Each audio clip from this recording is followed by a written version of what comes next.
बहुत पुरानी कहानी है।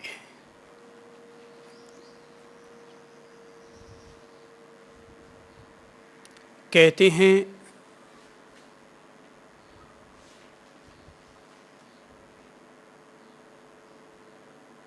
हजारों वर्ष पूर्व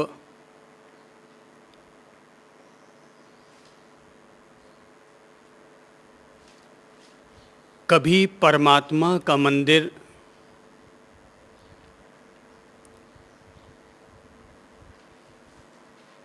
गहन सागर के बीच डूब गया था।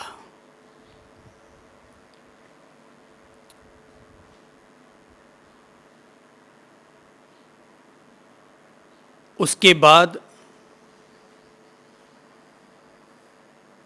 अनेक ऐसे अवसर बने कि जब परमात्मा का मंदिर तो लोगों को दिखाई न दिया, लेकिन उस मंदिर की घंटियों के स्वर लोगों को सुनाई दिए थे।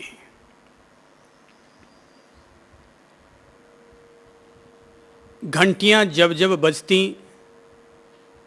तब तब लोग उस मंदिर के दर्शन करने के प्रति उत्सुक होते, लेकिन जैसे ही वे सागर के किनारे पहुंचते कि अचानक ही घंटियों का स्वर आना बंद हो जाता।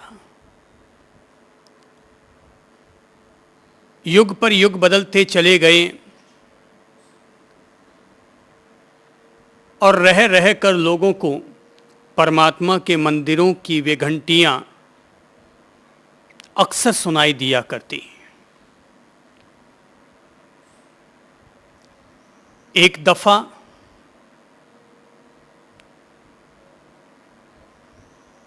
उन घंटियों का स्वर फिर उठा और अपन लोग भी उस घंटियों की आवाज को सुनने के लिए निकल पड़े। लेकिन जैसे ही सागर के किनारे पहुंचे तो वहां जाकर देखा अब न तो कोई घंटियों की आवाज आ रही है, न कहीं मंदिर का शिखर दिखाई दे रहा है। केवल सागर के किनारे लहरें, हवाएं, साए साए की आवाज ही चलती हुई नजर आई।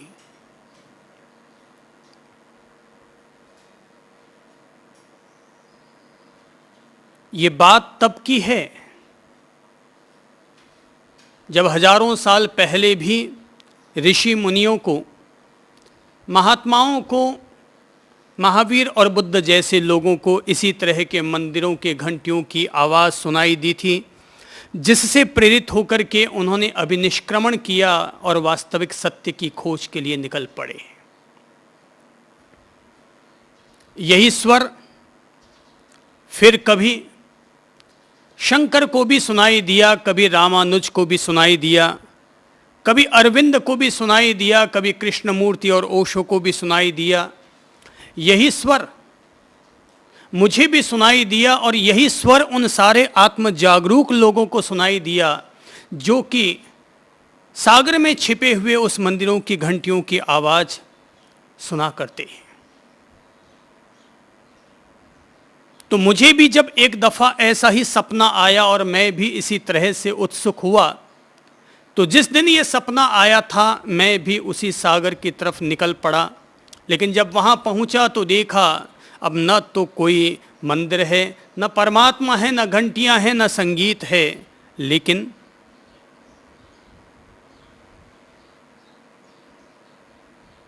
वापस न लौटा और वहीं पर ही रुक गया।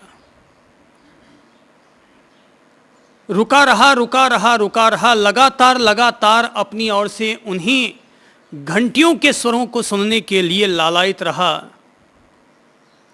काफी वक्त बीत गया, काफी महीने, काफी वर्ष बीत गए और अचानक एक दिन ऐसा आया कि जब लेटा हुआ था कि अचानक देखा भीतर की आंख खुली और खुलने के साथ ही सामने फिर वही घंटियों की आवाज आने लगी।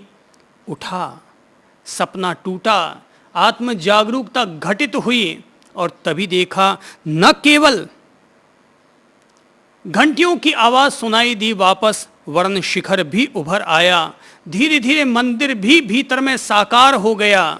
और तब देखा वह एक दिव्य दीदार, जो दीदार कभी मीरा को देखने को मिला, वो दीदार जो कभी चैतन्य महाप्रभु को देखने को मिला, वो दीदार, वो दर्शन जो कभी सूर को, कभी तुलसी को, या ऐसे ही किसी भक्त को देखने को मिला। और वही आनंद, वही संगीत, वही सौंदर्य, वही सच्चिदानंद मुझे भी देखने को मिला।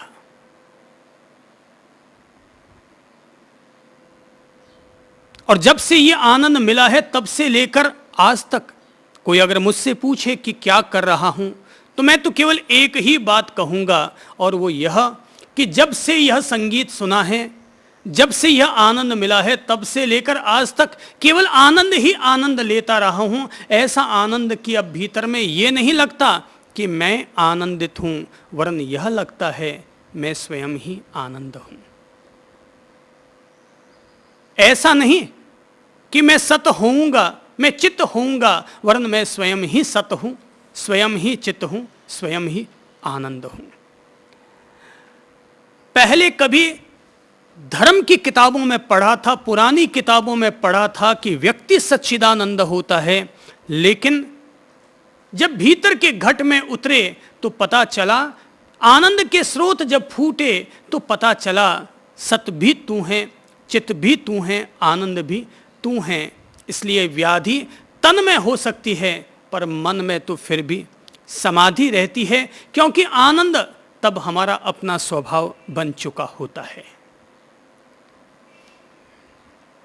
कोई भी व्यक्ति परमात्मा के मंदिरों के संगीत का आनंद ले सकता है, इस सौंदर्य का, इस चैतन्य तत्व का आनंद ले सकता है, लेकिन ये बात पहले चरण में ही स्पष्ट कर देना चाहूंगा कि ये सागर कहीं और नहीं है, यह सागर अपन सब लोगों के हृदय के भीतर व्याप्त है। वो परमात्मा का मंदिर भी कहीं और नहीं है, वरन वो परमात्मा का मंदिर भी अपन सब लोगों के घट में ही व्याप्त है। अपन सब लोगों के हृदय के सागर में वो परमात्मा का मंदिर छिपा हुआ है, डूबा हुआ है। कभी अचानक किसी ढोलक की थाप उठती है, कभी अचानक किसी बांसुरी के स्वर सुनने को मिलते हैं, कोई तबले की, कोई तानपुरे की तान सुनने को मिलती है कि फिर से लगता है कोई हमें बुला रहा है, कहीं से संगीत उठ रहा है। हम लोग रवाना तो होते हैं, एक तरंग तो जगती है, लेकिन फिर वापस संगीत टूट जाता है और हम जहाँ होते हैं वापस वहीं चले आते हैं। लेकिन जिनके भीतर उस संगीत के सुनने के प्रति लगातार एक उत्सुकता बनी हुई रहती है, वे लोग अंततः उस संगीत का आनंद लेने में सफल हो जाते हैं। और तब अंततः उन्हें पहचान आ जाती है, यह संगीत कहीं और से नहीं आ रहा था, व्यक्ति के अपने ही हृदय के मंदिर से, व्यक्ति के अपने ही अंतर्घट से आ रहा था। मुक्ति सूत्र का अत्यंत सुंदर पद है, हम ले चले निज को वहां जो शांत सौम्य प्रदेश हो, अंतर गुहा में लीन हो, शिव रूप ही बस शेष हो।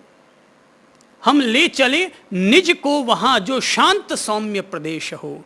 हम अपने आप को उस हृदय के सागर में उतरने के लिए, उस हृदय में छिपे हुए परमात्मा के मंदिर का आनंद लेने के लिए हम अपने आप को कहाँ ले चलें?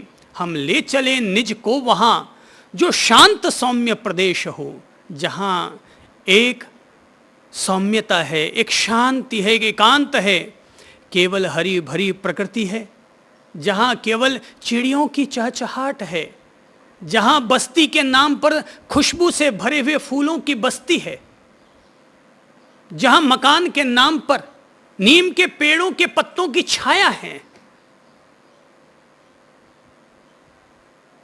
और जहां पर दूध और शरबत के नाम पर किसी सरोवर का मीठा मधुर शीतल जल है।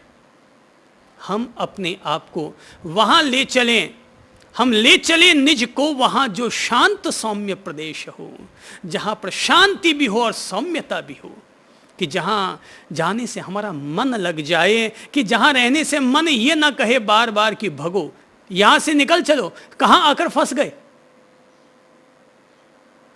तो हम ले चलें निज को वहां जो शांत सौम्य प्रदेश हो, अंतर गुहा में लीन हो, शिव रूप ही बस शेष हो। तो वहां बैठकर हम लोग अपने भीतर की गुफा में, कौन सी है वो गुफा? वो हृदय की गुफा है, कि जहां पर बैठकर हम अंतर्लीन होते हैं और वहां बाकी सब चीजें शून्य हो जाती हैं। पति पत्नी, माँ बाप, भाई बहन, व्यापार, राजनीति, धंधा, सब चीजें वहां से पीछे छूट जाती हैं और वहां पर केवल एक ही चीज शेष रहती है, और वो है शिव रूप ही बस शेष हो। अर्थात केवल व्यक्ति की चेतना, व्यक्ति की अपनी अंतरात्मा, व्यक्ति का अपना केवल प्रिय प्रभु ही, वह परमात्मा तत्व, प्रभु तत्व ही वहां जब शेष रह जाए, तो कहा जाता है तब वहां पर एक परमात्मा के मंदिरों का नगर उभर कर आता है। एक अद्भुत, अनूठा, विलक्षण संगीत, एक अद्भुत अनूठा सौंदर्य, एक अपूर्व करण की स्थिति घटित होती है। ऐसी स्थिति कि जिस स्थिति में मीरा अपने पांव में घुंघरू बांध ही लेती है और जनता जनार्दन की परवाह किए बगैर थिरकने के लिए, झूमने के लिए एक दीवानापन अपने साथ ले आती है। व्यक्ति हृदय की तरफ चले। अगर हमें परमात्मा से प्रीत है, अगर हमें परमात्मा के दिव्य संगीत का आनंद लेना है, उसके प्रकाश तक पहुंचना है, तो हमें अपने आप में उतरना होगा। अगर हम सोचते हों कि बाहर के मंदिरों तक पहुंचकर हम परमात्मा तक पहुंच जाएंगे, तो ऐसा ना समझें। परमात्मा के बाहर के जितने भी मंदिर बने हुए हैं, वे एक भी मंदिर ऐसे नहीं है जिनका निर्माण परमात्मा ने किया हो। दुनिया में जितने भी मंदिर हैं, उन सारे मंदिरों का निर्माण, मस्जिदों का निर्माण, गुरुद्वारों का निर्माण किसी परमात्मा या गुरु ने या खुदा ने नहीं किया। इन सारे मंदिर, मस्जिद, गुरुद्वारों का निर्माण इंसानों का किया हुआ है, और इंसानों के द्वारा किए गए निर्माण में इंसान प्रवेश पा सकता है। वहां इंसान को तो उपलब्ध फिर भी किया जा सकता है, पर परमात्मा को पाने के लिए तो हमें उस किनारे तक पहुंचना होगा जिस किनारे का निर्माण ईश्वर ने किया है। जिसका निर्माण ईश्वर ने किया, हमें उसके तह में, उसके भीतर में उतरना होगा। जरा सोचें कि इंसान का निर्माण किसने किया? इंसान का निर्माण ईश्वर ने किया, नर का निर्माण नारायण ने किया। तो हमें नारायण को पाने के लिए नर के भीतर उतरना होगा। फिर चाहे वो नर कोई और हो, चाहे वो खुद हो। दूसरों में भी उतरोगे तो हृदय की तरफ उतरो, और खुद में भी उतरोगे तब भी हृदय की तरफ उतरो। संसार में सच्चा मंदिर तो इंसान के भीतर रहता है। बाहर के जितने भी मंदिर हैं, उन मंदिरों में तो फिर भी विरोधाभास है। कोई मंदिर कैसा ही बना हुआ है, कोई मंदिर कैसा बना हुआ है, उनमें कहीं कोई एक रूपता नहीं है। किसी का शिखर जुदा है तो किसी के गर्भगृह में अंतर है, किसी की मूर्तियां जुदी हैं। पर एक बात तय है, सारी मूर्तियां पत्थर की मूर्तियां होती हैं, उनमें से एक भी मूर्ति परमात्मा की मूर्ति नहीं होती। परमात्मा की मूर्ति अगर कहीं देखने को मिलेगी तो वहां मिलेगी जहां पर कोई भेद नहीं है, जहां पर कोई भी तर्क वितर्क काम नहीं करते हैं, और वो है मनुष्य मात्र के भीतर, प्राणी मात्र के भीतर रहने वाला अंतर्घट, उसका अपना हृदय का सागर, उसका अपना हृदय का मंदिर। हाँ, दिल में अगर दिलवर दिख जाए, दिल में अगर दिलवर के दीदार हो जाए, तो दुनिया के कण कण में भगवान है, पर दिल में ही जिसे नहीं दिखाई देता वो इंसान, जिस इंसान ने अब तक 68 तीर्थों की यात्रा कर डाली है, जरा उसके पास जाकर पूछो कि तुम्हें 68 तीर्थों की यात्रा करने से अब तक कितना परमात्मा तत्व का सानिध्य उपलब्ध हो पाया। जो व्यक्ति अपनी जीवन के 8 वर्ष की उम्र से जिसने मंदिर जाना शुरू किया, वो व्यक्ति 80 साल की उम्र तक जो मंदिर पहुंच रहा है, जरा उससे पूछो कि 80वें साल तक में तुम्हें कितनी बार परमात्मा के दिव्य संगीत का आनंद मिला। हो सकता है मैं ये जो बात कह रहा हूं, ये बात आपको नकारात्मक अर्थ वाली बात लग रही होगी, लेकिन कोई भी व्यक्ति जिसने 8 साल की उम्र से मंदिर जाना शुरू किया और 80 साल की उम्र तक मंदिर जा रहा है, मैं उसे हर शख्स से कहूंगा कि अब जरा एक यात्रा फिर से शुरू करो, और जितने वर्ष हमने बाहर के मंदिरों के लिए लगाए हैं, अगर हम उसका 10वां हिस्सा भी अपने हृदय के मंदिर की तरफ लगा लें, तो इंसान के भीतर व्याप्त रहने वाली उसकी परमात्मा मूलक चेतना, निर्वाण मूलक चेतना, वास्तविक सत्य की चेतना, त्रिकाल सत्य की चेतना, वह खुद अपने आप से साक्षात्कार करेगा। बाहर भी देखो, प्रभु को बाहर भी देखो, पर जरा भीतर झांक कर देखो। लोगों का चेहरा जरूर देखो, लेकिन पहले अपने चेहरे को आईने में देख करके फिर लोगों का चेहरा देखो। कहीं ऐसा ना हो कि हम लोग लोगों के चेहरों को देखकर सोचते रहें वह काला है, वह गोरा है, उसकी नाक चपटी है, वो लंबी है, वो गणेश जी की तरह लंबी सूंड लिए है। जरा एक बार आईने में अपने आप को देखकर ये मूल्यांकन कर लें कि मेरी नाक कैसी है, मेरा चेहरा कैसा है। एक बार अपने में चलो, स्वयं में चलो, अपने आप से दोस्ती करो। योग अपने आप से दोस्ती करने का पैगाम है, आत्म मित्र होने का रास्ता है। खुद से खुद की दोस्ती का नाम है योग। खुद से खुद की मित्रता का नाम है योग। योग हमें जोड़ता है, पंडित भी हमें जोड़ता है, लेकिन पंडित हमें शादी करते वक्त पति पत्नी आपस में जुड़ते जुड़ाते हैं। पंडित हमें जोड़ता है, लेकिन परायों से जोड़ता है। और योग हमें जोड़ता है, अपने आप से जोड़ता है। एक बार खुद से भी प्यार करके देखो। जो लोग दूसरों का चुंबन लेते हैं, कहूंगा जरा एक दफा अपने आप को भी चूम कर देखो, अपने दिल को, अपनी आत्मा को, अपनी चेतना को चूम कर देखो। प्यार किया खुद से भी तो करके देखो। जिनसे दूसरों से प्यार किया है वो तो यहीं छूट जाने वाले हैं। जब यहां से जाएंगे अपन, तो पत्नी कहां तक साथ चलेगी, मां बाप कहां तक साथ चलेंगे, बच्चे कहां तक साथ चलेंगे।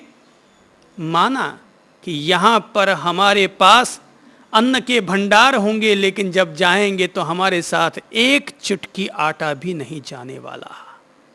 एक चुटकी आटा। यहां अगर पीड़ा हो तो चीखेंगे, चिल्लाएंगे तो कोई ना कोई मदद को आ जाएगा, लेकिन जब शरीर को छोड़कर जाएंगे तो कोई हमारी चिल्लाहट को सुनने वाला भी न मिलेगा। वहां तो तुमने जो प्रभु से प्रीत पाली है, वो प्रभु ही तुम्हें बचाने वाले मिलेंगे, बाकी कोई नहीं मिलने वाला।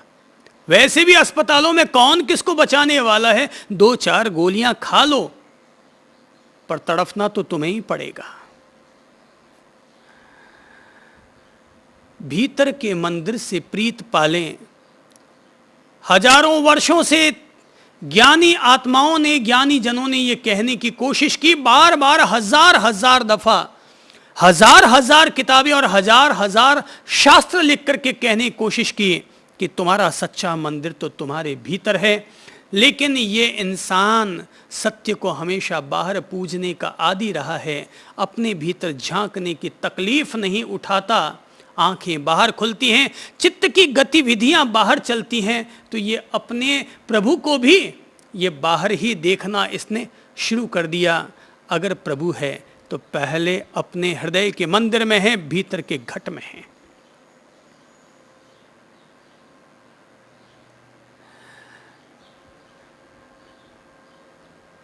बाहर जो हमारे विचारों का, वासनाओं का, ऊहापोहों का जो कोलाहल चल रहा है दिमाग में, मन में, चित्त में,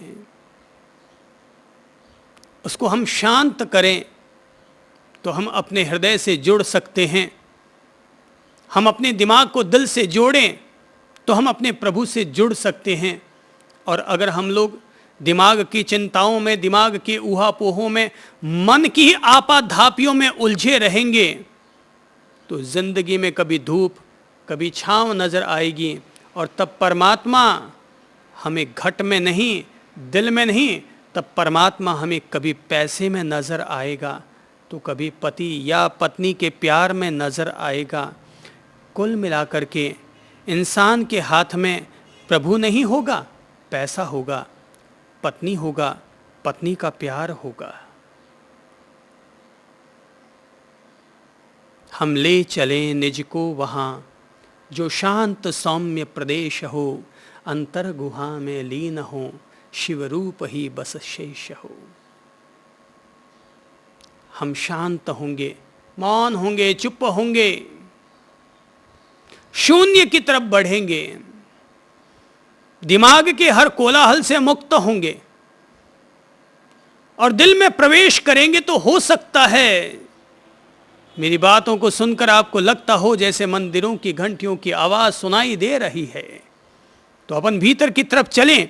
लेकिन जैसे ही भीतर की तरफ जाएंगे लगेगा मंदिर नहीं है, घंटियां नहीं है, संगीत नहीं है, आनंद नहीं है, केवल वृत्तियों का उतार चढ़ाव है।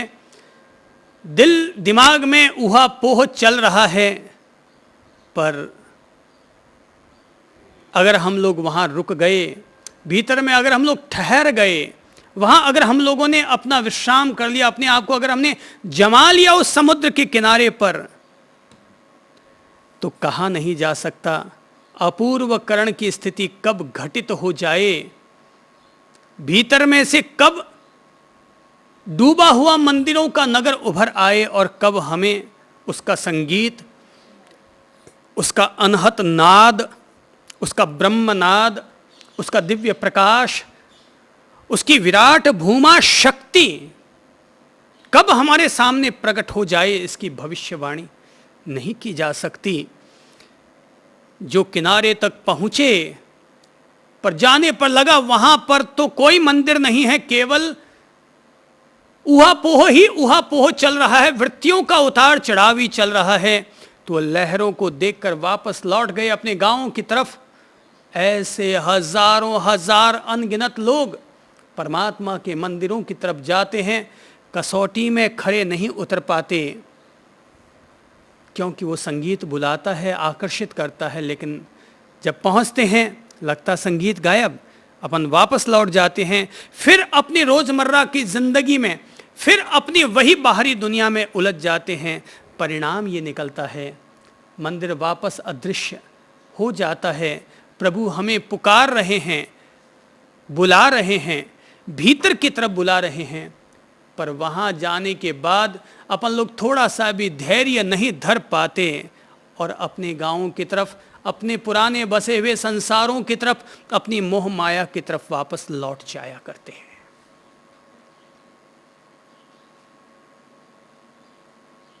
योग सूत्र जो कि हमें नाभि, हृदय और ललाट प्रदेश पर केंद्रित होने की प्रेरणा दे रहा है।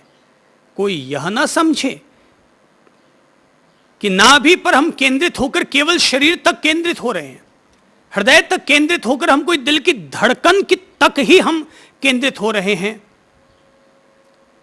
स्थूल रूप में तो नाभि शरीर का सेंटर पॉइंट है, हृदय हमारी प्राण चेतना का सेंटर पॉइंट है, हमारा मस्तिष्क, हमारा ललाट हमारी ज्ञान चेतना का सेंटर पॉइंट है, लेकिन मेरी समझ से ये केवल केंद्र नहीं है, ये अपने आप में परमात्मा से जुड़ने के एक छिपे हुए अदृश्य द्वार हैं।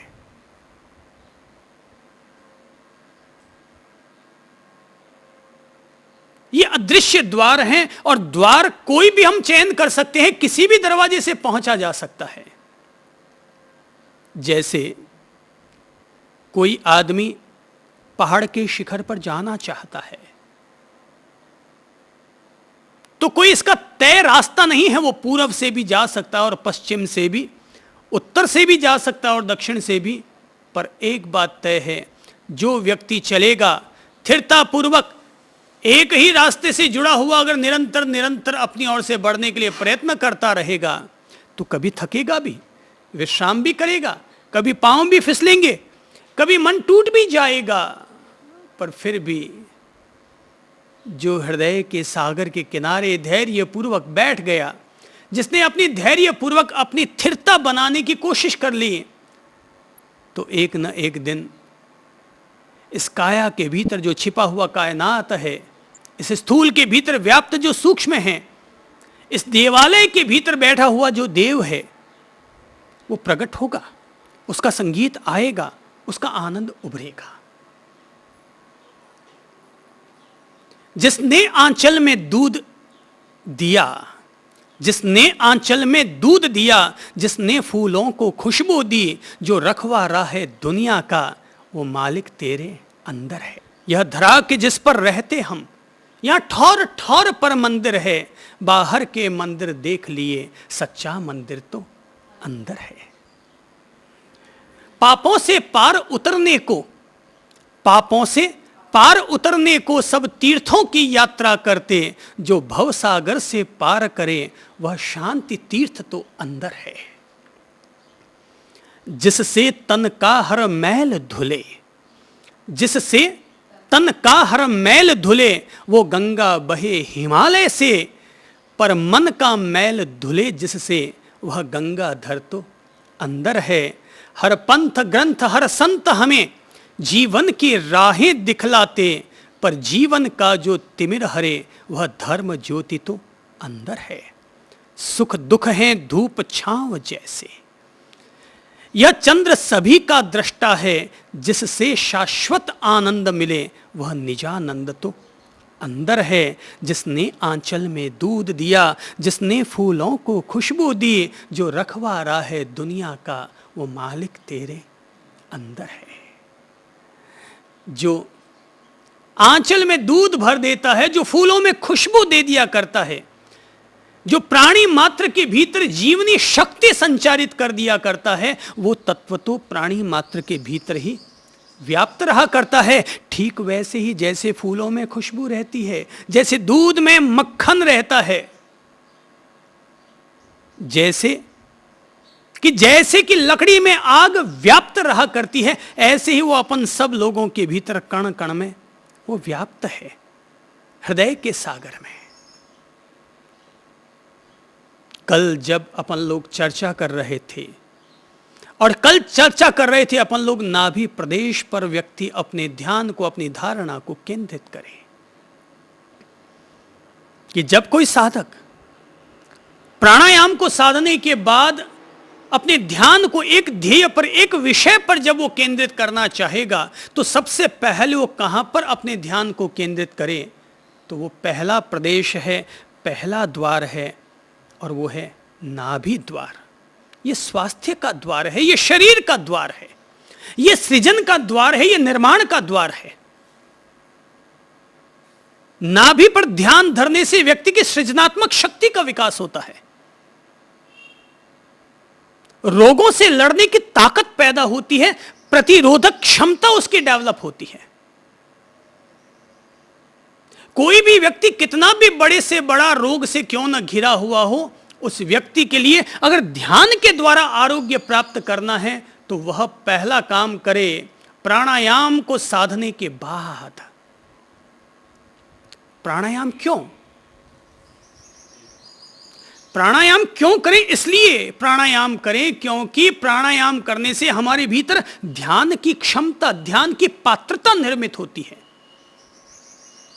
हमारे चित्त के जो क्लेश और विक्षेप हैं उनके आवरण कटते हैं, पर्दे हटते हैं। तो पहले अपन लोग प्राणायाम को साधे, सबीज प्राणायाम करें, अर्थात ओम के साथ, सोहम के साथ, अरहम के साथ, राम के साथ, कोई भी ले लो बीज, जिस बीज के प्रति हमारी श्रद्धा है, जिस बीज को याद करने मात्र से हमारे भीतर एक तरंग उठती है, वो कोई भी बीज का चयन किया जा सकता है, चाहे वो ओम हो, अरहम हो, राम हो, कोई भी बीज चयन कर लो कि जिसका नाम लेने मात्र से हमें लगता है हमारे मन में, हमारी जुबान में एक मिठास घुल रही है, हमारे दिल में एक तरंग उठ रही है, वो कोई भी एक बीज का चयन किया जा सकता है और उस बीज के साथ प्राणायाम करें। दीर्घ श्वास लें, दीर्घ श्वास छोड़ें, शांत मंद गहरी श्वास लें, शांत मंद गहरी श्वास छोड़ें, और कम से कम उतनी देर तक प्राणायाम जरूर हो जाना चाहिए जितनी कि किसी भी एक माला में मणिये हुआ करते हैं। अर्थात 10 मिनट तक तो अपना प्राणायाम अवश्य करो ताकि प्राणायाम अपना परिणाम दे, आवरण हमारे भीतर के कटें। जरा एक बात सोचो कि अगर कोई कठिन लकड़ी है और करौती से अपन उसको काटने के लिए बैठेंगे तो क्या एक बार काटते ही लकड़ी कट जाएगी?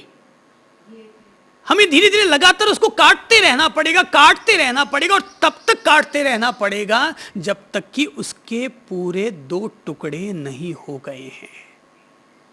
हो सकता है बीच में हाथ थक गए हों काटते काटते, हो सकता है करौती फिसल जाए, कुछ भी मुमकिन है, हमारा मन, हमारा मूड उखड़ जाए, संभव है। लेकिन हमें तब तक उस करौती को, उस सांस की धारा को, लंबी गहरी सांस क्या है, करौती का काम करती है हमारे लिए, और तब तक इसको काटते रहो, तब तक सांस लंबी गहरी लेते रहो जब तक कि हमारे चित्त में, हमारे अंतर मन में ध्यान की पात्रता निर्मित नहीं हो जाती। भटके चित्त से ध्यान करके क्या करोगे? जब तक हमारा चित्त ही ध्यान के अनुकूल नहीं बन पाया है तब तक ध्यान में बैठकर करोगे क्या? लोग भले ही समझ ले कि बाबा जी ध्यान में बैठे हैं, पलके झुकाएं, सीधी कमर बैठे हैं, लोग भले ही समझ ले कि बाहर से लोग समझ ले क्या बुद्ध विराजे हैं, पर भीतर की अंतरात्मा तो कहेगी क्या बुद्धू विराजा है। बाहर से देखने वाले कहेंगे बुद्ध बैठे हैं, पर खुद की अंतरात्मा कहेगी हर व्यक्ति प्रत्येक पल का निर्णायक होता है, प्रत्येक पल का मूल्यांकन करने में समर्थ होता है, और वो जानता है बैठा तो हूं ध्यान में पर मन तो लग नहीं रहा, इधर उधर भटक रहा है। हमें सांस चलानी पड़ेगी, करौती की तरह चलाओ अगर जरूरत पड़े तो।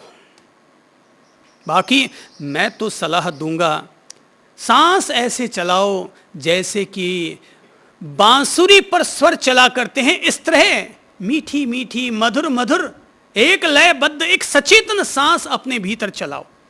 पर अगर लगता है उससे बात नहीं बन रही तो भाई करौती भी चलानी पड़ेगी, सांस को तेजी भी देनी पड़ेगी, तीव्रता भी देनी पड़ेगी। ये तो जो साधक साधना के लिए बैठा है वो खुद अपने चित्त को समझता है कि मेरे चित्त में शांति है कि विचारों का कोलाहल है, मेरे भीतर निर्मल दशा है या विकार वासनाओं का उपद्रव है, मैं सहज शांत स्थिति में बैठा हूं या मेरे भीतर उधेड़ बुन चल रही है, उमड़ घुमड़ चल रही है, सागर की लहरें उठ रही हैं और भीतर के मंदिरों का नगर, भीतर के मंदिरों की घंटियां कहीं लुप्त हो गई हैं। ये तो जो साधक बैठा है वही देख पाएगा, निर्णय कर पाएगा और किस तरह से प्राणायाम को साधना है, लयबद्ध गहरी सांसों के द्वारा या लयबद्ध मध्यम सांसों के द्वारा या लयबद्ध तीव्र श्वासों के द्वारा। ये तो अपने अपने चित्त के विक्षेपों को साधक समझे और तब वो साधना के लिए तत्पर हो। पहला द्वार है नाभि। ध्यान में हम पहले किसे विषय बनाएं?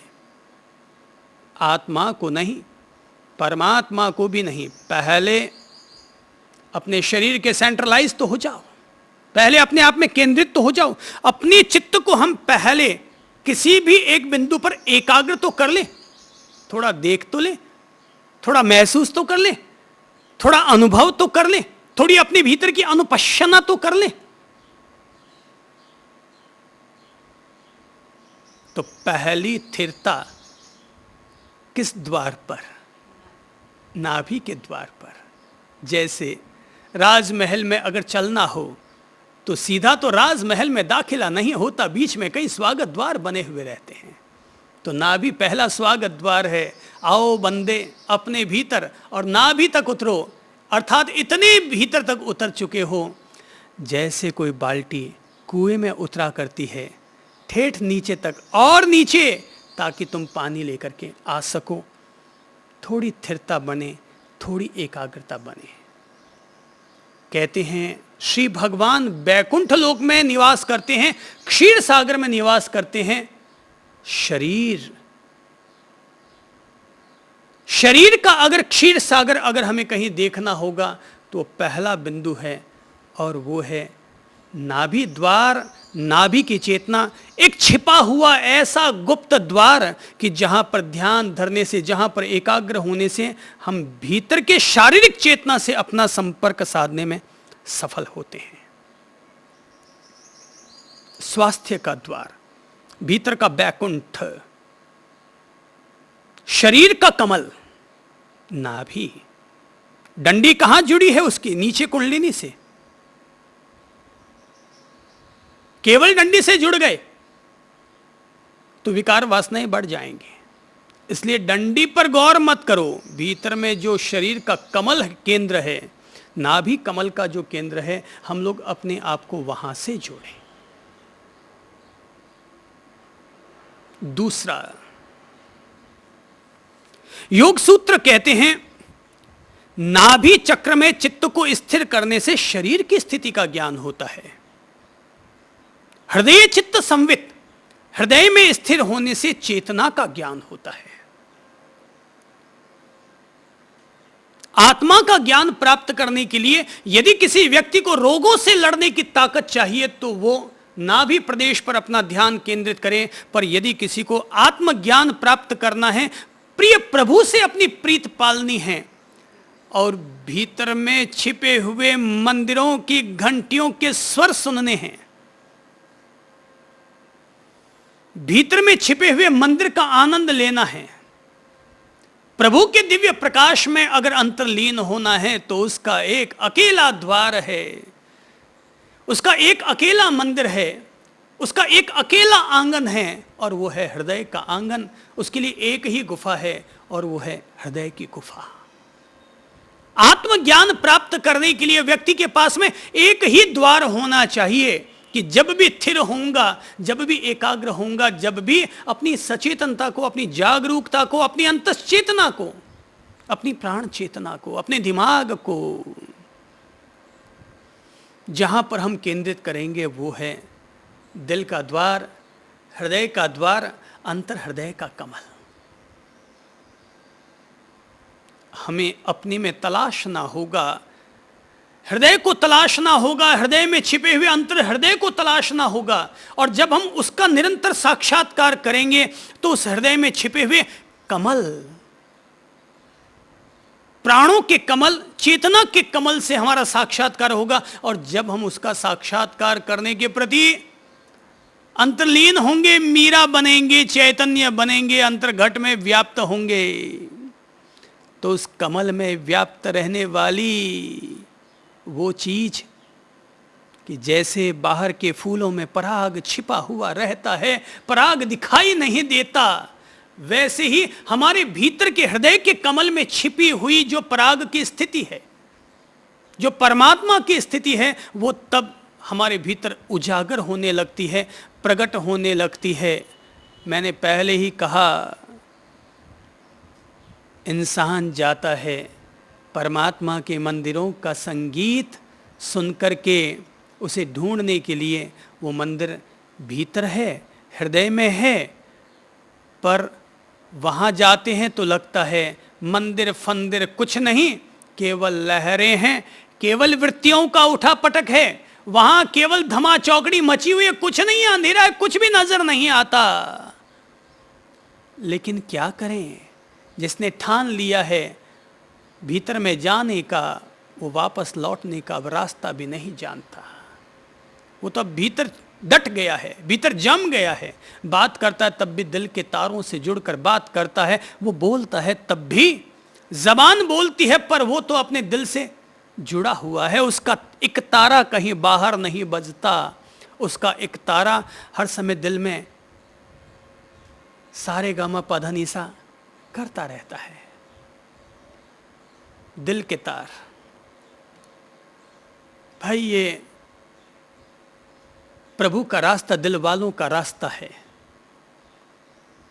प्रभु का जो मार्ग है ये दिल वालों का मार्ग है, ये हृदयवान होकर जीने वाले लोगों का मार्ग है। मन से प्रभु को नहीं पाया जा सकता।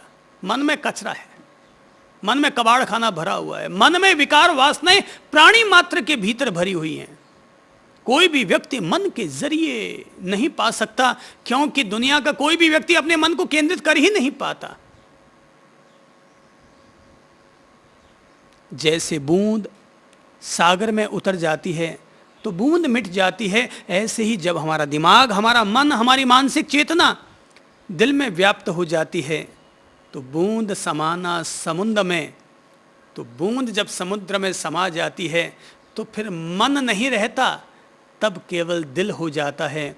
और जब केवल दिल दिल ही रह जाता है तो अपने आप दिलवर हमारे इर्द गिर्द होता है, हमारे भीतर होता है। जैसे फूल के भीतर पराग है, जैसे पुष्प के भीतर पराग है, वैसे ही हमारे भीतर हमारी अंतरात्मा में व्याप्त।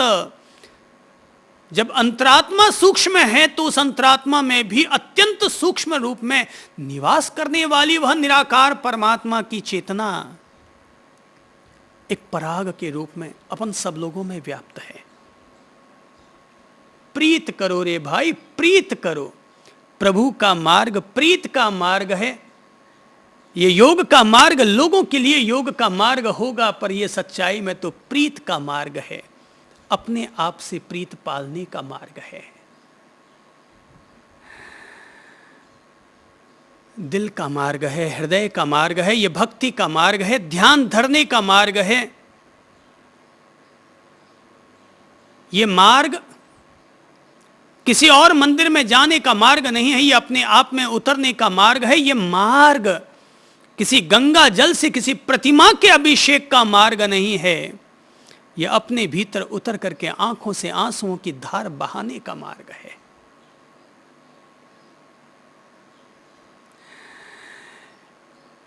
और जो गंगाएं बहती है वो हिमालय से निकलती है, पर आंखों से जो आंसुओं की धार निकलती है, ये जो गंगा निकलती है, ये गंगा तो भीतर के हिमालय से निकलती है।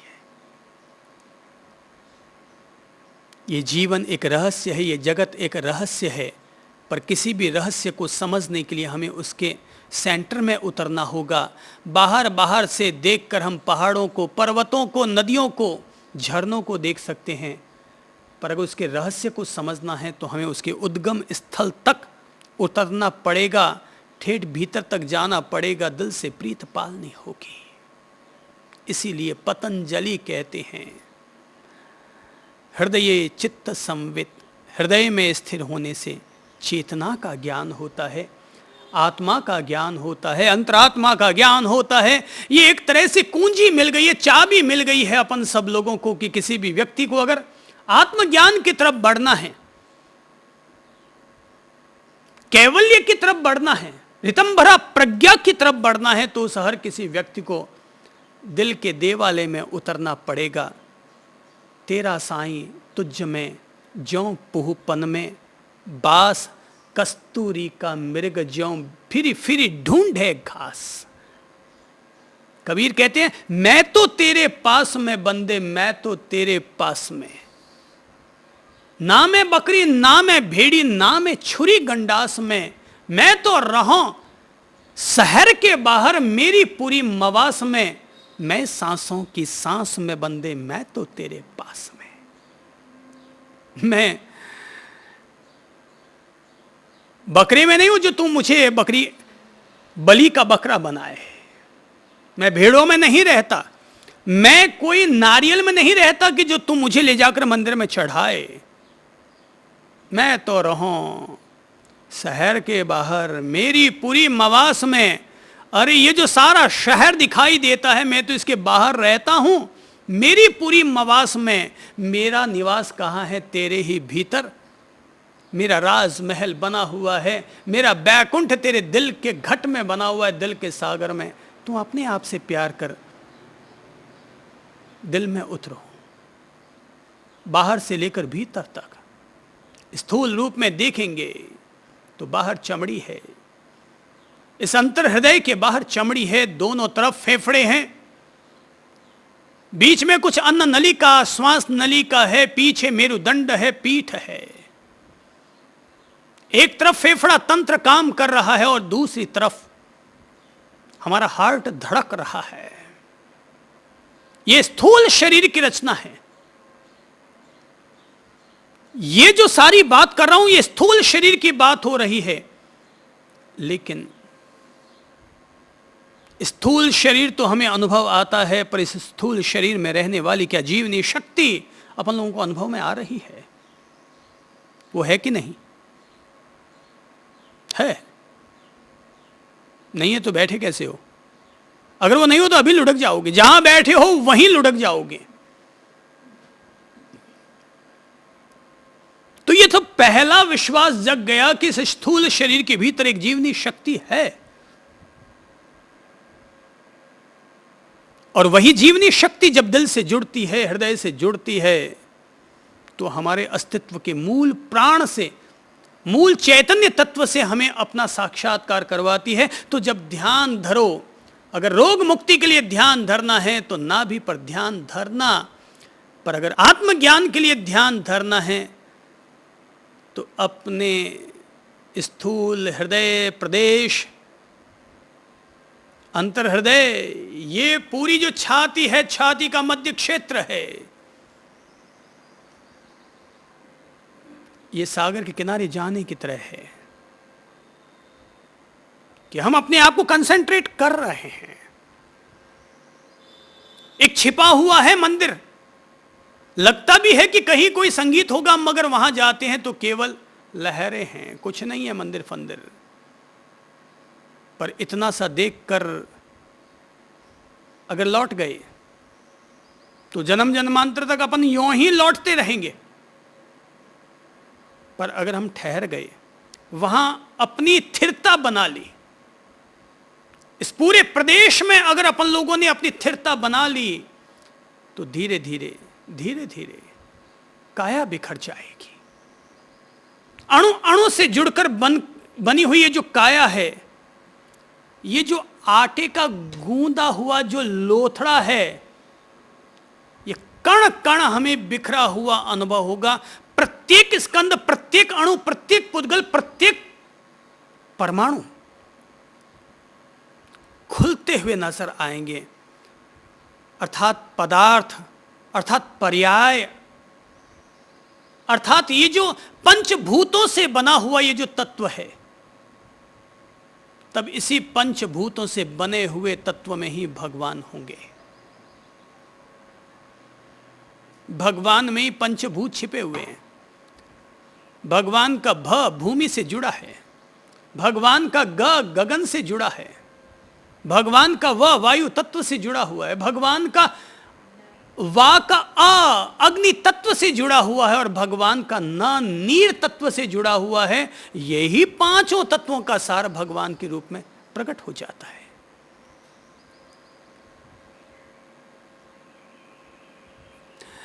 मैं हृदय का प्रेमी हूं, मैं हृदय का दूत हूं, मैं हृदय का सौदागर हूं।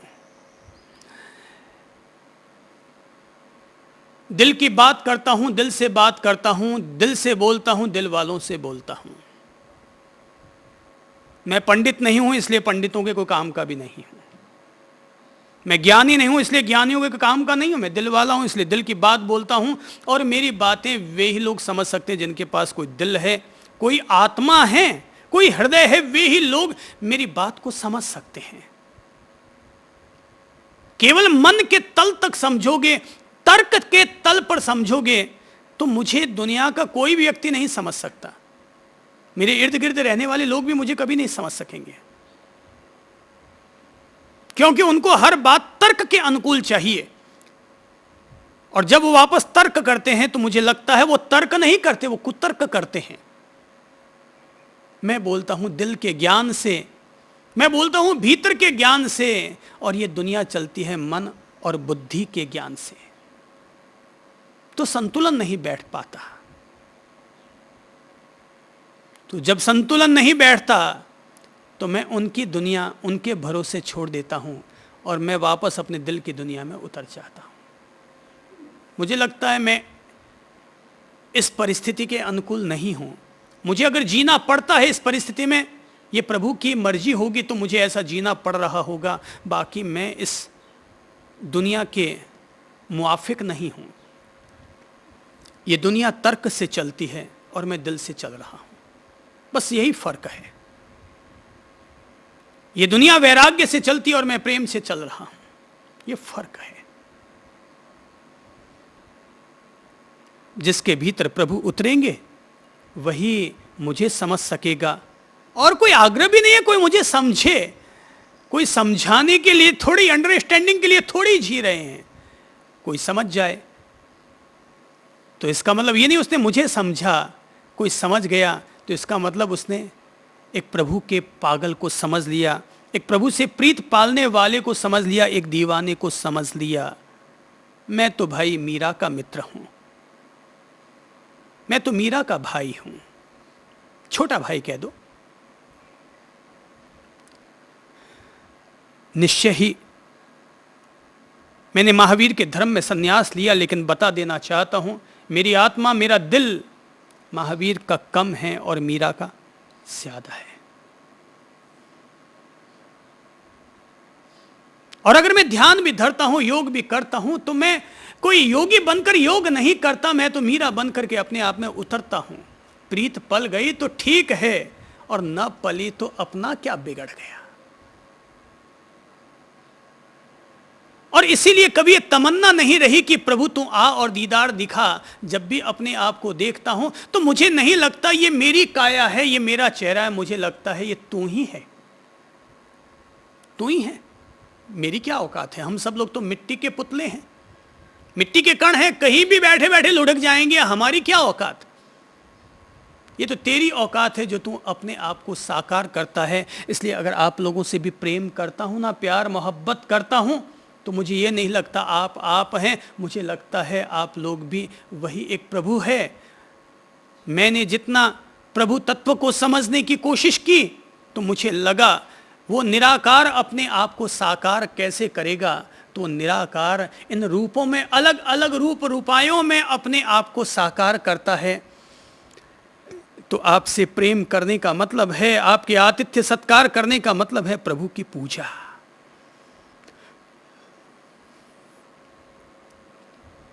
मैंने एक बड़ी अच्छी कहानी पढ़ रखी है और वो कहानी है गवारिया बाबा की। बड़ी मजेदार कहानी लगी मुझे। और कहते हैं गवारिया बाबा एक दफा वृंदावन के किनारे बैठे हुए थे कि तभी रात के अंधेरे में 2-4 चोर आ गए और वे गवारिया बाबा के पास पहुंचे और जाकर कहने लगे कि भाई कौन हो तुम?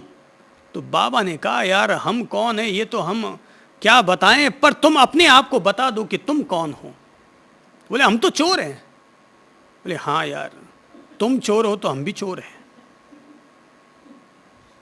तुम चोर हो तो हम भी चोर हैं। तुम भी चुराने का काम करते हो और हम भी चुराने का काम करते हैं। बस थोड़ा सा दशा और दिशा का फर्क है, थोड़ा सा दशा और दिशा का फर्क है। बाकी तो तुम चोर तो हम भी चोर। बोले चोर है तो भाई चलो चोरी करने। बोले चलो। बोले कहाँ चलें? बोले जहां तुम्हारा जी चाहे। तो बोले चलो चलो, निकल पड़े। तो बोले हिस्सा कितना लोगे? बोले वो तो वहां देखेंगे भाई कितना लेंगे। निकल पड़े। 3-4 लोग थे, सारे मिलके निकल पड़े, गए वृंदावन में और एक मकान में सेंध मारी, तोड़ डाली, घुस गए अंदर सब के सब लोग। और जब घुसने लगे तो पहले चोरों ने कहा कि यार पहले तू चल, ताकि अगर कोई मुसीबत हो तो पहले इसको फंसाए। गवारिया बाबा ने कहा नहीं भाई, भगवान पहले तुम अंदर चलो, हम पहले क्या चले, पहले तुम अंदर चलो। उनको तो चोर दिखाई नहीं दे रहे थे ना, मुश्किल ये थी। चोर अपने आप को चोर कह रहे थे, उन्होंने सोचा कोई माखन चोर आया है जो अपने आप को चोर कह रहा है, क्योंकि गवारिया बाबा तो रोज ही माखन चोर को याद करते थे कि आ भाई चुरा के हमको भी ले जा। तो गवारिया बाबा ने जब बाकी चोरों को अंदर चले गए, वो भी चले गए अंदर। चोरों ने टॉर्च जलाई या मोमबत्ती जलाई और धड़ाधड़ अलमारियां तोड़ तोड़ा के सारा माल इकट्ठा करने लगे। और जैसे ही गांठ इकट्ठी करने लगे कि तभी गवारिया बाबा की नजर पड़ गई सामने पड़ी हुई एक ढोलक पर, और उन्हें लगा यार मजा आ गया, ढोलक मिल गई। वो तो भूल ही गए हम यहाँ क्या करने आए थे। उन्होंने तो ढोलक उठाई और लेक घमाघम मस्ती से बजाने लगे। लेक घमाघम और मस्ती से बजाने लगे। चोरों ने कहा अरे तुम मरवाएगा क्या? बोले अरे मजा आ गया, अरे मरने की कौन सोचता, हमको जीने मरने के लिए थोड़ी जी रहे हैं भाई, जो होना होगा सो होगा। अपने तो ढोलक मिल गई, अब क्या चाहिए गवारिया बाबा। लोग गंवार समझते थे उनको, इसलिए गवारिया बाबा नाम पड़ गया। चोरों ने कहा यार ये तो मुसीबत आ गई। वो तो धड़ाधड़ वहां से दौड़े और गवारिया बाबा मस्ती से अपने ढोलक पर थाप देते रहे। लोग जक्के आ गए, ढोलक की आवाज सुनी, पकड़े गए। लोगों ने 2-4 जूते भी टिका दिए होंगे, और जब रोशनी में देखा तो पता चला यार ये तो गवारिया बाबा है। बोले कि गवारिया बाबा तुम यहाँ क्या कर रहे थे? बोले हमको क्या मालूम हम यहाँ क्या कर रहे थे, हमको क्या मालूम कि हम यहाँ क्या कर रहे थे। हमने तो, उन्होंने कहा चोरी करने चलना है, हमने कहा चलो। हमने तो सामने जैसी ढोलक देखी और हम तो अपनी मस्ती में आ गए। लोगों ने कहा गवारिया बाबा तुम तो अगर चोरी करने जाओगे किसी घर में भी, तब भी वो तुम्हारे लिए वृंदावन का धाम बन जाएगा। तुम तो अगर कहीं चोरी करने के लिए भी जाओगे तो तुम्हारे लिए वो वृंदावन का धाम बन जाएगा। बाबा तुम्हें तो सब जगह भगवान ही भगवान दिखाई देता है, इसीलिए तो अपन लोग गाते और गुनगुनाते हैं, कण कण में है झांकी भगवान की, किसी सूझ वाली आंख ने पहचान की। कण कण में है झांकी भगवान की। हर आदमी के लिए कोई कण कण में भगवान थोड़ी है, उनके लिए तो इधर उधर 10 किलोमीटर दूर किसी स्थान पर भगवान रहते होंगे। पर ये जब मीरा की बात कर रहे हैं, हृदय की बात कर रहे हैं, दिल के मंदिर की बात कर रहे हैं, तो यहाँ पर तो भाई कण कण में है झांकी भगवान की।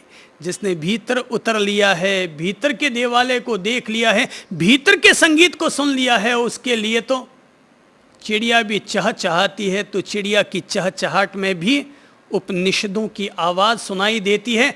कबूतर की गुटरगू में भी उसे वेदों की ऋचाओं का आनंद मिलता है। और अगर सड़क पर जंगलों में कहीं हिरणों की गुलांचे सुनाई देती है, दिखाई देती हैं, तो उसमें भी कुरान की आयतें उसे नजर आया करती हैं। ये तो दिल की बात है। आज तक दुनिया में जो भी महान ऋषि महर्षि, जो भी आत्मज्ञ, जिनके भी पुण्य जगे आज तक, और जो भी अपने साधारण शरीर से ऊपर उठकर असाधारण चेतना का मालिक बना, उसका द्वार एक अकेला द्वार बना, और वो है हृदय का द्वार, दिल का द्वार, आत्मज्ञान का द्वार। और आत्मज्ञान का द्वार, दरवाजा कहां से खुलेगा? दिल से खुलेगा। दिल की बात। मन में सब गड़बड़ियां हैं, मन बड़ा कबाड़ खाना है, गड़बड़ करता ही रहता है। कभी गुस्सा करता है, कभी तृष्णाएं पालता है, कभी छाती कूटा करता है। पर दिल, नाम लेने मात्र से प्रीत पलती है, नाम लेने मात्र से भीतर में गुलाब का फूल खिल रहा है, नाम लेने मात्र से ही भीतर आनंद की उर्मियां फूट रही हैं। ये हृदय है, हृदय का सागर है, हृदय का देवालय है। कण कण में है झांकी भगवान की, किसी सूझ वाली आंख ने पहचान की। नामदेव ने पकाई रोटी, कुत्ते ने उठाई।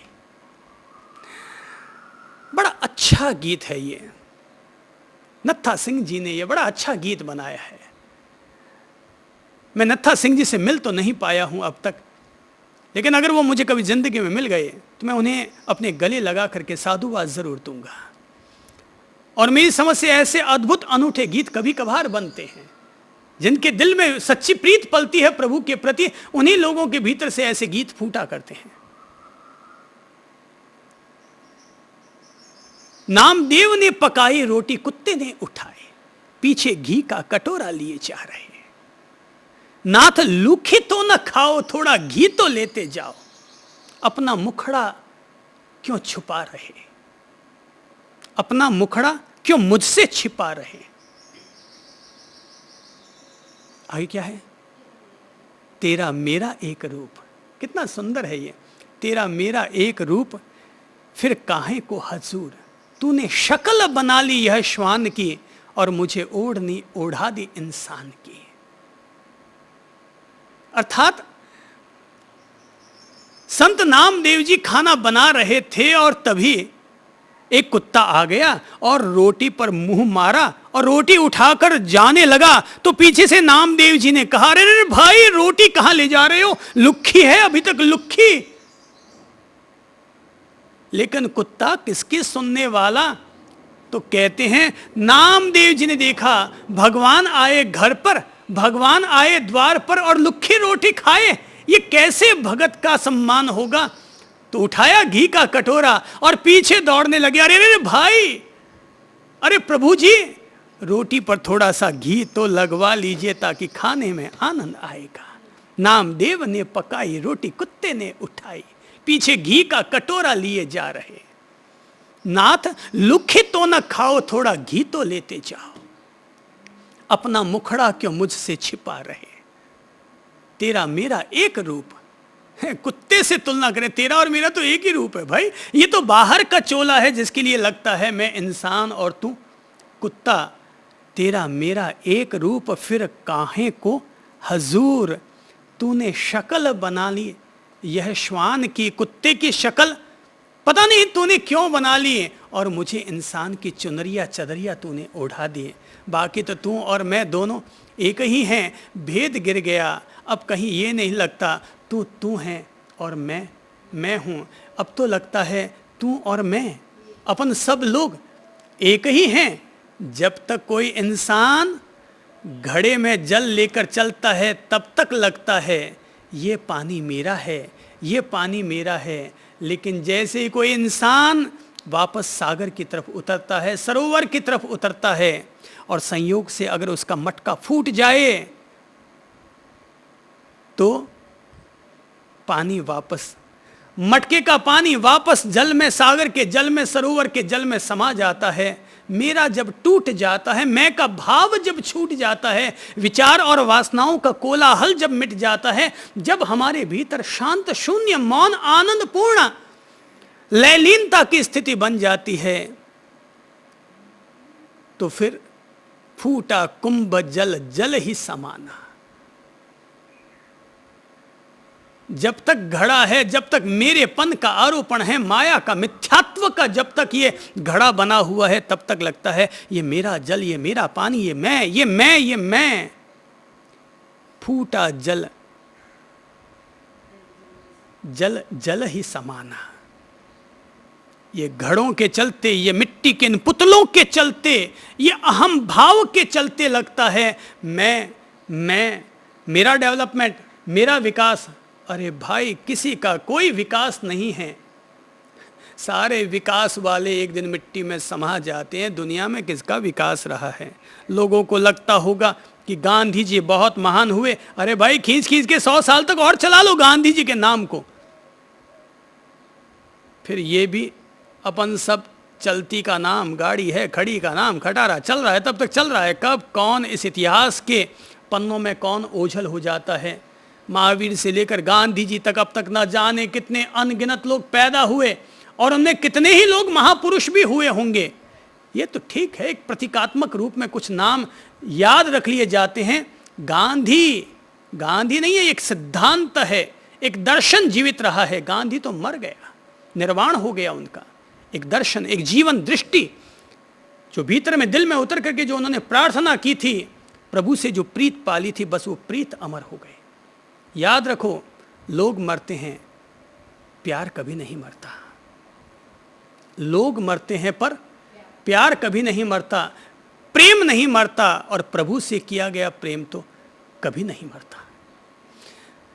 वो तो सदा रहता है, अमर रहता है।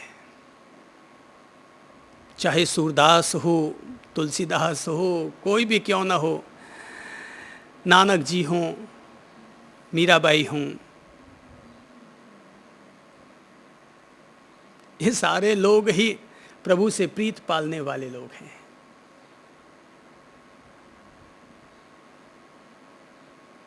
नजर मीरा की निराली, नजर मीरा की निराली, पी के जहर की पियाली। ऐसा गिरधर बसाया हर श्वास में, जब आया काला नाग, बोली धन्य मेरे भाग, प्रभु आप आए सांप के लिबास में।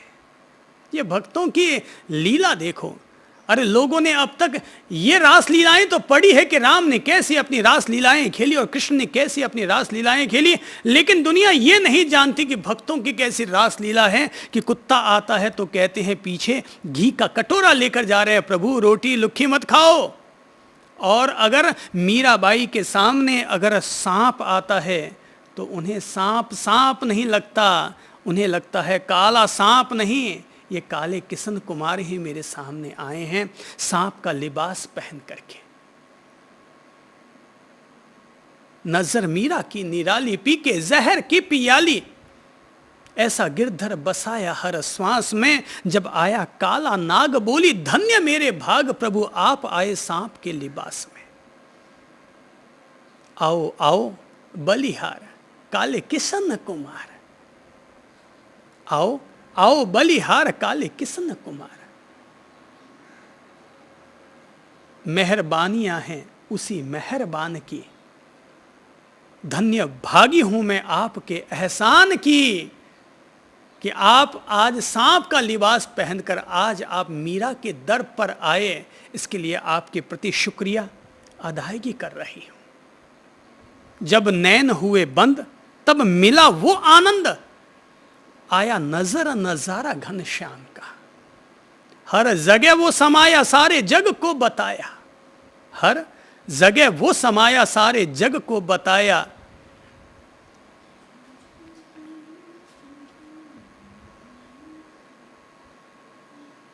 हर जगह वो समाया सारे जग को बताया, आई आंखों में रोशनी जब ज्ञान की, देखी झूम झूम झलकियां भगवान की। कण कण में है झांकी भगवान की, किसी सूझ वाली आंख ने पहचान की। कोई कोई सा ही उसको पहचान सकता है। गुरु नानक कबीर नहीं जिनकी नजीर, गुरु नानक कबीर नहीं जिनकी नजीर, देखा पत्ते पत्ते में निरंकार को। नजदीक और दूर वही हाजिर हजूर, यही सार समझाया संसार को। नत्था सिंह ये जहान, शहर गांव बियावान, मेहरबानियां हैं उसी मेहरबान की, सारी चीजें हैं ये एक ही दुकान की। सब माया उस एक की है, ऊपर वाले की ही है। ये सारे भेद जो दिखाई देते हैं वो सारे भेद बाहर के हैं, और बाहर के भेद बड़े विरोधाभास खड़ा करते हैं। भीतर में कोई भेद नहीं है, भीतर सब कुछ अभेद है। ये सब माटी के दियों का फर्क है, ये सब कुंभ कलशों का फर्क है। पानी जब जल में समा जाता है तो सारे भेद मिट जाते हैं। जब मैं और मेरा खो जाता है तब केवल वही तो एक रह जाता है। सारी चीजें हैं ये एक ही दुकान की, सबका मालिक एक, सबका मालिक एक। अर्थात जो अपने अंतर्घट में भीतर के सागर में, हृदय के सागर में उतर करके और धैर्यपूर्वक सब्र धारण करके अपनी धारणा को प्रगाढ़ करते हुए हृदय में ध्यान धरता है, तो उसे ये हृदय एक पंपिंग स्टेशन की तरह नहीं दिखाई देता। धीरे धीरे पंपिंग स्टेशन के सारे पुद्गल परमाणु बिखर जाते हैं और उसमें रहने वाला हृदय का कमल साकार हो जाता है। निराकार को साकार करने का यही तरीका है। दिल से प्रीत पालो, दिल में ध्यान धरो। दिल एक मंदिर है, दिल एक मंदिर है प्यार की, जिसमें होती है पूजा। ये प्रीतम का घर है। अपने भीतर से प्रीत पालें, भीतर की धारणा करें। प्रभु की धारणा करते हुए अपनी अंतरात्मा या आत्मज्ञान या परमात्मा की प्रीत को अपने मन में, अपने दिमाग में, अपने दिल में बसाते हुए हृदय की गुफा में, हृदय के सागर में, हृदय के मंदिर में उतरें। धारणा करें, स्थिरता बनाएं, बार बार उस द्वार पर जाएं, बार बार उस द्वार पर जाएं। पता नहीं कब किसके भीतर कौन सा दीप जल जाए और उस जले हुए दीपक में वो निराकार साकार हो जाए। विश्वास है अगर, प्रीत है अगर, तो चलो अपने भीतर में एक मंदिरों का नगर छिपा हुआ है। शिखर भी है, घंटियां भी है, संगीत भी हैं। बाहर के मंदिर देख लिए, सच्चा मंदिर तो अंदर है। थोड़ा अपने आप से प्रीत पालते हैं। अगर वो प्रभु भीतर नहीं हैं तो वो प्रभु कहीं भी नहीं हैं। और अगर वो प्रभु सब जगह है, सारे जग में अगर वो समाया है, तो उसका रहस्य, उसका उद्गम स्थल, उसका निवास स्थान पहले अपने आप में देख लो। दिल एक मंदिर है प्यार की, जिसमें दिव्य प्रेम की, जिसमें होती है पूजा। ये प्रीतम का घर है, दिल एक मंदिर है। पतंजलि ने ये जो हृदय से जुड़ा हुआ सूत्र कहा है, मैं तो वैसे ही आनंद विभोर हूँ। और हृदय तत्व का जब ध्यान की बात कर रहा हूँ, हृदय तत्व में उतरने की बात कर रहा हूँ, तो मुझे लगता है हृदयेश्वर कभी भी हृदय से जुदा नहीं होता। आत्मज्ञान प्राप्त करना जीवन की बहुत बड़ी सफलता है, लेकिन प्रभु से प्रीत पालना ये आत्मज्ञान को प्राप्त करने से भी बहुत बड़ी उपलब्धि है। अपनी ओर से प्रेम पूर्वक इतना ही निवेदन कर रहा हूँ। सब लोगों के अंतर्घट में विराजमान उस परमात्मा ज्योति को हमारे प्रेम भरे प्रणाम हैं।